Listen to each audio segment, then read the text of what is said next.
I'm gonna ask you a question. I want yes or no. Do you think people pay for awards in Africa? What's that? Do you think people pay for awards in Africa? I mean, bro, Africa is Yes full or of no? corruption. Yes or no? Woo! Y'all gonna make me lose my mind. Next question I got for you here, man. They're like, so what do you think about?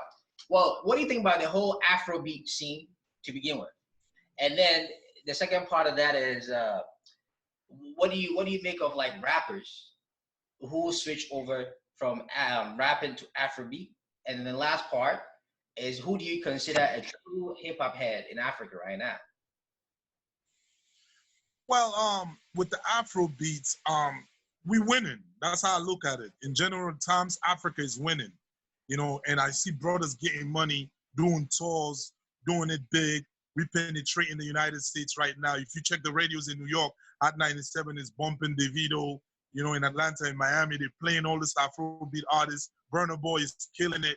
So we're winning. I will not be sitting here hating on the brothers getting their money. You know what I mean? Like, I feel like for the rappers that like switch from doing hip hop to Afro beats, it's a hustle, bro. I can't knock them. You know what I mean? It's a hustle. Because, you know, at the end of the day, this thing is a business. You want to do what's going to bring money to you, what's going to make you comfortable, you know, as long as you don't just deviate and just stick to doing the Afro beats. If you're a rapper, you know, you can blend it up, you know, do a little bit of Afro beat to show that you're versatile enough, you know, then you do hip hop as well.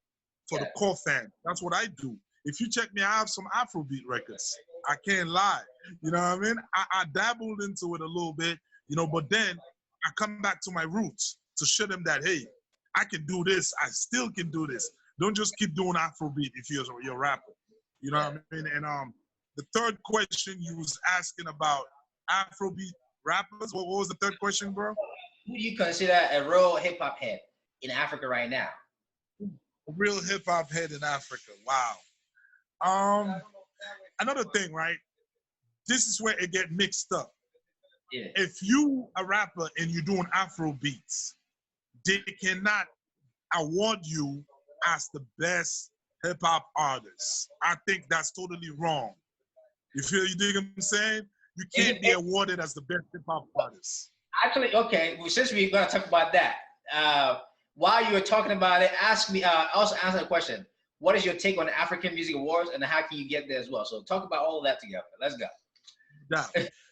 First of all, let me tackle who I think is a hip hop head in Africa right now. It's a very difficult thing to say, to point out one person, because all of the artists are dabbling into Afro beats and they do hip hop. They dabble into it a little bit. You know, I diss MI, but MI is dope. I'll give him credit. You know what I mean? MI is definitely a hip hop artist. You know what I mean? Like, it's hard for you to hear MI come out with some Afrobeat, jibbly jabbler music. He sticks to hip hop. I never heard no Afrobeat. Yeah, I mean, so maybe there is. So I'm real like that. You know, I give you credit if you deserve it. You know what I mean? But I feel like, yeah, definitely MI does hip hop. You know, even though he calls it Afro fusion, but he sticks to hip hop a lot.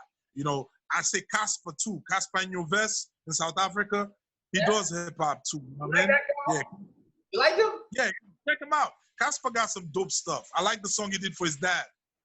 Okay, I haven't heard. I've heard like about 2 or 3 songs from him. You know, it's in Swahili. It's in Swahili. Keep my comments to myself. It's in Swahili, but he's you know what I mean? He's all right. This is the thing with Casper, right? Yeah, in fact, he was on Sway. He was on Sway Universe, and I actually got a question. Somebody asked you a question about it. What do you have to do to get on Sway Universe? You can tackle that. But he was on Sway Universe, and he was spitting some fire shit. But I felt like the guy was nervous, and then he started shaking and he started trembling, and I'm like, oh my god! When I say he was spitting some fire, he was spitting some fire. So he made me want to go check him out. And I went to his. What would you say? What would you say about Ice Prince that was on? What's this guy's name? Show in England? The guy that does the hip hop shows. Westwood. Then Westwood? Yeah, Tim Westwood. holding a paper, a pad, rapping to a pad, notepad. What would you say about that? Yeah, I'm gonna react to it. I'm gonna react to it because I reacted to AKA from South Africa. Homeboy pull out a phone. I ripped that shit into shreds. You can't do that, bro. You can't do that. You can't be on the biggest scene in the world, and then you have a phone, man. You're like, get the fuck out of here, man. That's funny. I'm telling you. That's totally out of it, Hey. But yeah, I think a rapper like Mode 9. You ever heard of Mode 9, right? Nigeria. I don't know who that is. I gotta check him out. You gotta check Mode 9. Mode 9 is the definition of African hip hop. Mode 9 is the dude, bro. Like he's dope. He's like epic. He's not rapping no more. I think he's producing now. He's based in London now for Mode 9. And you guys in Ghana, you had an old rapper from back in the days. His name was Mensa. You know about Mensa, right? Mensa's still around, man. He does song with One Love, Kuba Love. Yeah, Mensa is dope. Mensa is dope, bro. I used to hear him through Obrafo's album. You see, me, I do my research. Yeah, Mensa is an MC. You did mention Obrafo in a couple of sounds before. Yeah. You mentioned Papi Kwadwo. I'm like, come on, man. I'm Papi Kwadwo, man. Yeah. Papi Kwadwo, he got some high songs. I was not really putting him in the category of an MC or lyricist, but he got some high songs. Like, the ladies kind of love him. I understand his vibe, Yeah. So it was more on the caliber of the Starship. He's on he's trying a little bit. He's not a lyricist, but I think he's all right. That's for sure, man. That's for sure. He does have he had like a little buzz, and then you're right. The girls love him, man. You know what I'm saying? The girls really love him. Let me ask you this, man. Yeah, straight. This question, I thought this question was interesting, and I don't know if it's not true. You don't have to talk about it. Somebody asked me something about Bad Boys and then Creative Factory contract. Were you ever presented with Bad Boy contract or Creative Factory contract? Well, yeah, I was when I was in Atlanta, I was being managed by a guy named Solomon. Solomon used to manage Justin's restaurant. Justin's is Puffy's restaurant, you know what I mean? And that was my manager. So I stayed in Atlanta for like 5-6 years. You know what I mean? I used to be at Justin's all the time. That's where I met Akon, I met Jeezy. I met a lot of folks in Justin's in Atlanta. Solomon was connected with Bad Boy Records, so that's where the affiliation came through. The guy that created the link for me to do the record with Music Signal, he's a Bad Boy goon. His name is Jay Reed. He's Puffy's right-hand man. And that's my dude. He's out there in Atlanta. He got a clothing line called Invisible Bullies. You know what I mean? So these are the people I used to roll with in Atlanta, going to clubs like Velvet Room, Compound, all the spots, you know what I mean? And I met a lot of people through that. I met Cameron, you name it, the whole nine. You know what I mean? T.I., I met all them cats in Atlanta. So Creative Factory was like a sub company, was being created by a Ghanaian millionaire named Yao Dankwa. Shout out to Yao Dankwa, he's in Accra. This guy came to the States, he put up like $1 million, created this company, and he was searching for artists that was coming up. And I was one of the artists that was signed to that label, you know what I mean? Unfortunately, the label folded like 1 or 2 years after because they was just squandering all the money, so the guy had to like just open the books and just close the company, so I had to go back to square one and start grinding again. But I remember during that time I was recording at Patchwork Studios. Patchwork is one of the biggest studios where Ludacris records, Keisha Cole. I met Gucci Man over there, so it was a good time, man, in my career, man. Shout out to Creative Factory. Okay. A question here: your Kiss the Throne album, how is it doing for you? And what was like the thought process behind going into that, making that Kiss the Throne album? Because I did see that you posted like you have over 100K streams already. So talk to us about it. Fact.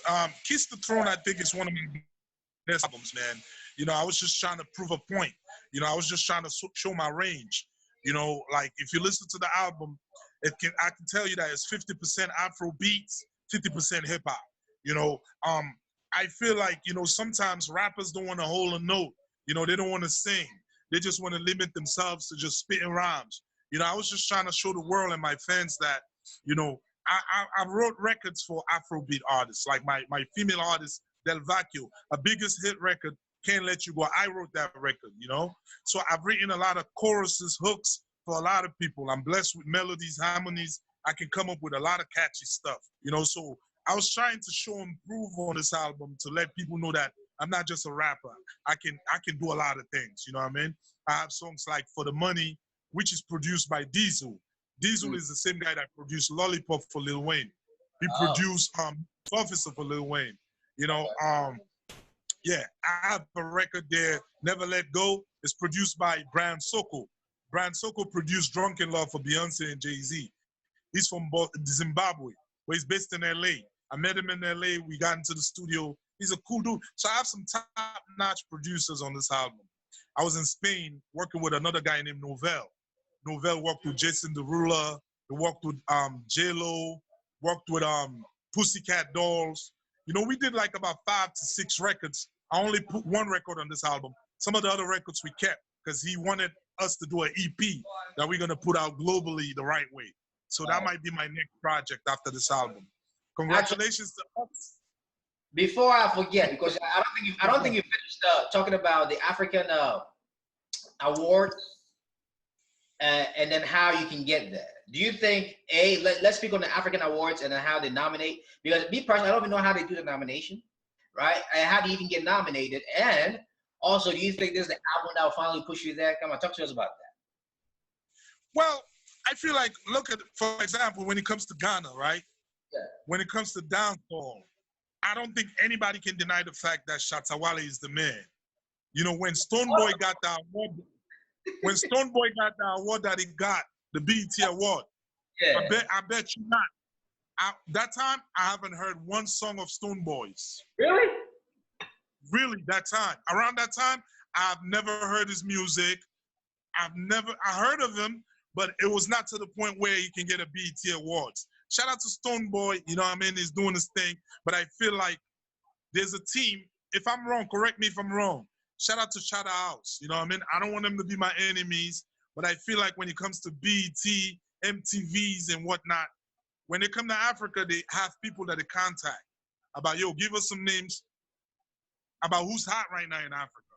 Well, Shatta House, yeah, I guess so. But, you know, Shatta Wale and both Shatta Wale and Stonebwoy got a little beef with Shatta House, by the way. You know, they had like, Shatta Wale was beefing with Stonebwoy, and then Stonebwoy ended up pulling the gun on the stage and shit like that. So that beef is going on. So I don't know if you heard about that whole... That's recently. I mean, in the past, I think Shatta Wale has been dissing them. Shatta Wale has been having issues with them. I feel like that's the main reason why he hasn't got no BET Awards. You know, like, honestly. Yeah, he's a polarizing character, you know what I mean? So he divides opinion. Yeah, he definitely divides. I feel like there's a lot of people that carries weight when it comes to who's being nominated in Africa. You know, let me don't go on name calling, but I feel like it's not really. How do you do the nomination? Like, shouldn't it be like some sort of like an objective way to determine who gets nominated? Like, I don't know, like the number of streams. I don't fucking know, man. Something like, you know, like we can all understand and know why you nominate this person. I mean, streams count. You know, your numbers play a role, but I feel like recommendations and behind the scenes network, you know what I mean, helps a lot. You know what I mean, about who's being nominated and who wins it. Okay, I'm gonna ask you a question. I want yes or no. Do you think people pay for awards in Africa? What's that? Do you think people pay for awards in Africa? I mean, bro, Africa is yes full of corruption. No. Africa is full of corruption, bro. Corruption is the name of the game in Africa. Look, I heard you on Cali Jones. By the way, that's my favorite track from you. No doubt. And somebody actually asked the question, why didn't you put in a visual for that? And honestly, I believe like if you put visual for that one, it would have put you on the map. That's just my... that's top of the list for my visuals. It's top of the list. I shot a video for it, but I didn't like what I did, so I didn't put it out. You know what I mean? I want to do it the right way. You know, I want to take my time in shooting that video. I'm going to shoot that. I'm going to shoot Story of Lumumba. I'm going to shoot We Them Niggas. I'm thinking about shooting Go Tell Your Dad. All these records I'm going to do visuals for.